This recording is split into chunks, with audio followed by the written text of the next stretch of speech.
Rise up, everybody. This is Jamer's 58 Gilliam, and we are into week 2 of the logistics on how my Atlanta Falcons can pull a huge upset over our division foe, the defending Super Bowl champions, the Tampa Bay Buccaneers. Now, the Buccaneers have all 22 of their starters back, possibly missing a corner after that injury that happened versus the Cowboys. Don't know for sure if they're going to start him or not. If so, if not, we still have to strategize. You know, 21 starters plus the 10 start, which is the 10 starters and that backup corner. It's still going to be an uphill battle regardless. Now, the Buccaneers have an elite defensive front with Vita Vea, Ndamukong Suh, Jason Pierre-Paul, Shaq Barrett, number 58, and, of course, White.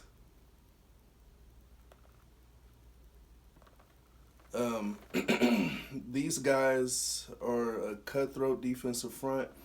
They are a very good defensive running team. And the only weakness is their secondary, or their corners, to be more specific. And of course, they're missing one if the starter's not going to be activated. So there's no need to be too afraid. Those guys are human, just like our guys are human. They sweat just like our guys sweat. We can still keep this a close game. Even though the Buccaneers are favored, this is how the Falcons can pull a huge upset. First off, Tom Brady and company, let's talk about our defense. You know I'm a defensive guy. Tom Brady and company eats and thrives off dinks and dunks and screens.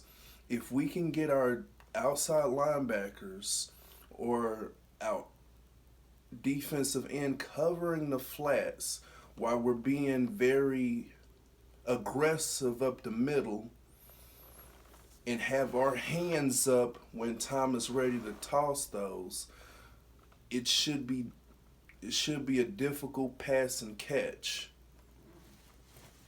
We must get in the face of Tom Brady.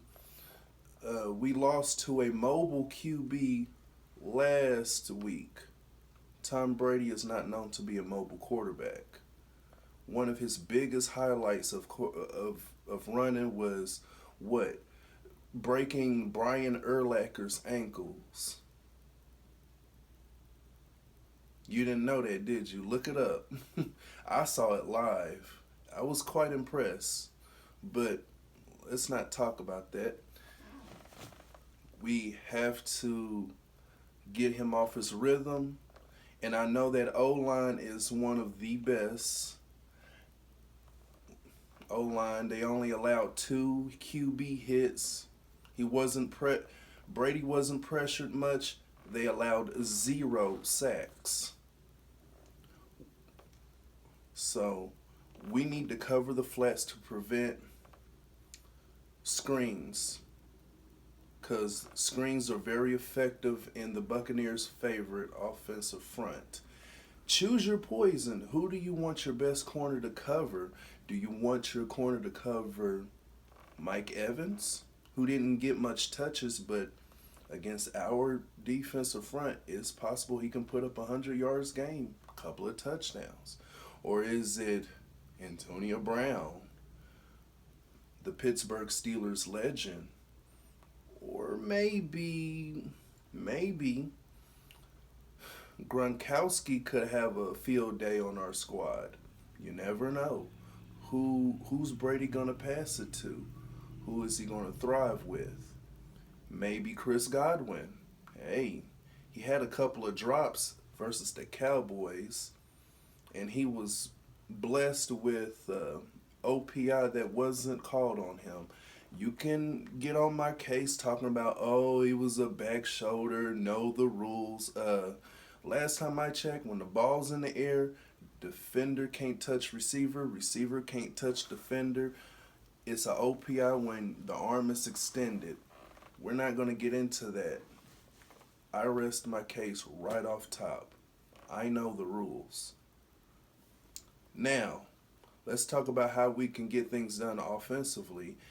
The Cowboys did not get a running game going. They didn't do diddly poo in the offensive run game. They didn't even run the ball, didn't even try to run the ball, which how the Buccaneers defense only allowed like over 400 yards of passing because of the lack of run game, which it was pretty effective. We need to challenge that defensive front early. We got to double team Vita Vea. He's nearly 400 pounds of great athleticism, and he's pretty fast for a guy that's nearly 400 pounds.